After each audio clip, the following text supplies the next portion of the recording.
Hi everyone and welcome back to SRK English Academy video lessons. In this video lesson, we are going to talk about Ruskin Bond's short story, The Eyes Are Not Here. This video lesson is for degree English semester 1 Usmania University students. Uh, Ruskin Bond is a prolific writer. He is an Indian author of British descent. He was born in the year 1934 in Kasauli, Punjab, British India. At the age of 17, he published his first book, The Room on the Roof.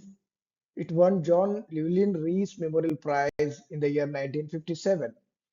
So he's a well-known children writer. He has made a significant contribution to children literature in India, and his well-known works include A Flight of Pigeons, The Blue Umbrella, The Night Train at Dioli, and Delhi is Not Far. So the Blue Umbrella was a literary success, and it also adapted into a Hindi film that received the National Film Award for Best Children's Film in 2007. And he received a Sahitya Academy Award by the Government of India, and he also won a Padma Shri Award in the year 1999 and received Padma Bhushan in the year 2014. He currently lives in Landoor, Uttarakhand. Before jumping into the short story, the eyes are not here. Let me give you a brief overview of the story. The story is set in a train compartment in India, and the narrator is a blind man. The story is told from the perspective of the blind man. It's a first person perspective, first person point of view, and the blind man meets a young girl in the train compartment, and he starts conversation with the girl. And here the narrator hides his disability, blindness from the girl, and here there is a twist at the end of the story that both the narrator and the girl are blind. They both hide their identities, and they conceal their disability from each other. There are three characters in the short story: the narrator, the girl, the new passenger. The narrator is a blind man, and here the most of the story involves the conversation between the two characters, the man and the girl. So major part of the story is between the man and the girl.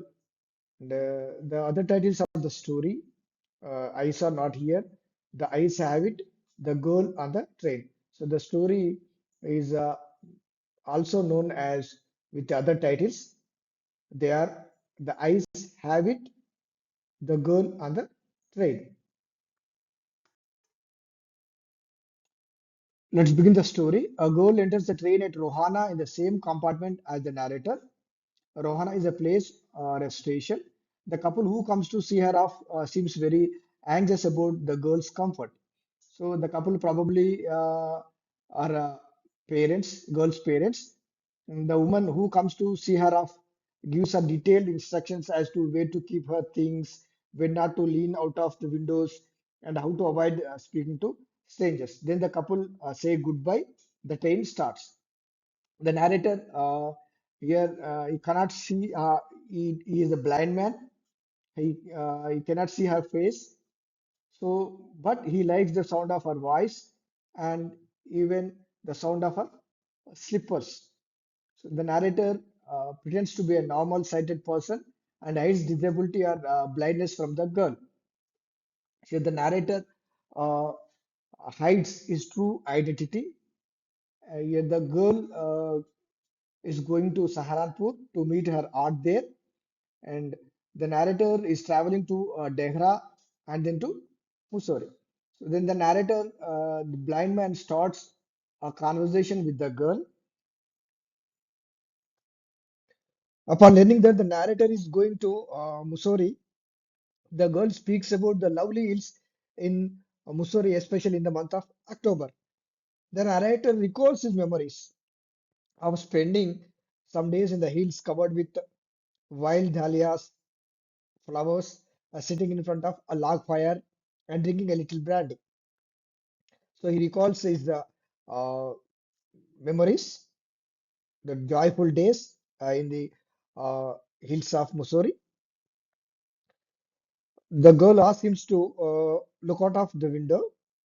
Then the narrator moves easily along the berth to the window, sits beside the window, and looks out of the window. He makes a pretense of studying landscape. He pretends that he is enjoying the beauty of the nature, and he answers the girl's questions regarding animals and the beauty of the landscape very confidently. He tells her that she has an interesting face. The girl laughs pleasantly at his remarks, and she tells that she is tired of people telling her about her pretty face. The girl hates long train journeys. She loves short journey. As the Shahranpur station approaches, that is the girl's destination, where she is going to get down the train, the girl begins to collect her things.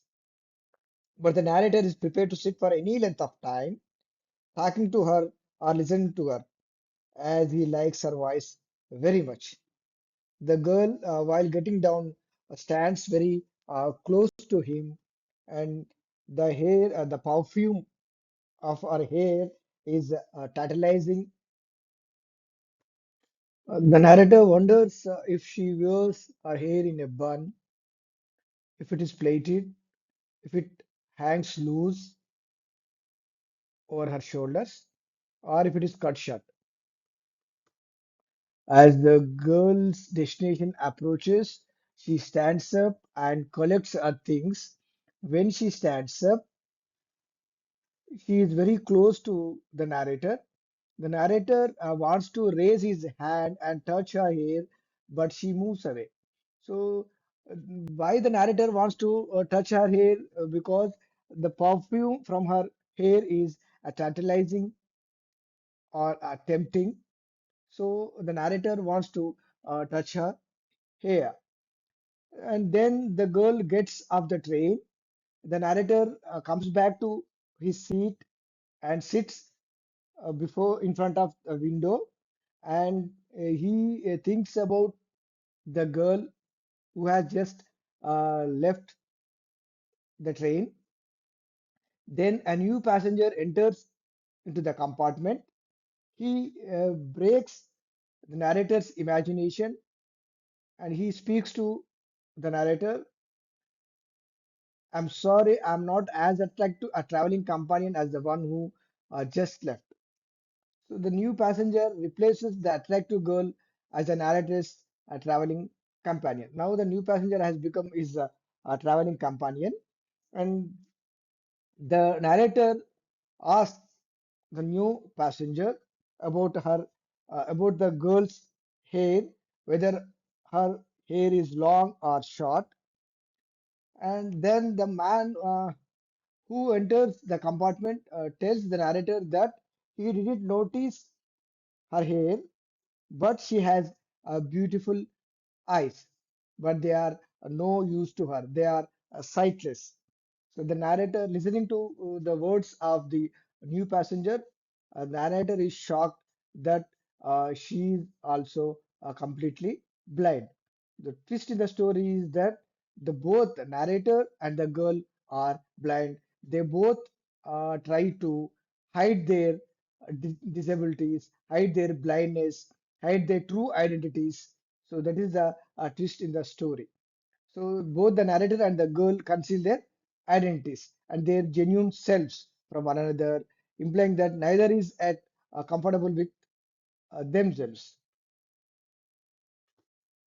So this is the summary for your cement examination, written for from the examination point of view, and including this summary includes about the author Ruskin Bond. So go through the lines. Summary of the short story is also available on my blog English language lit.blogspot.com for Usman University degree English summaries, and analysis, please visit my blog. I hope you enjoyed the lesson. Thank you so much for watching. I hope you find it helpful as well. If you do enjoy my videos, why not subscribe to the channel? Please subscribe. If you have not subscribed my channel, subscribe it right now. Thank you for watching it.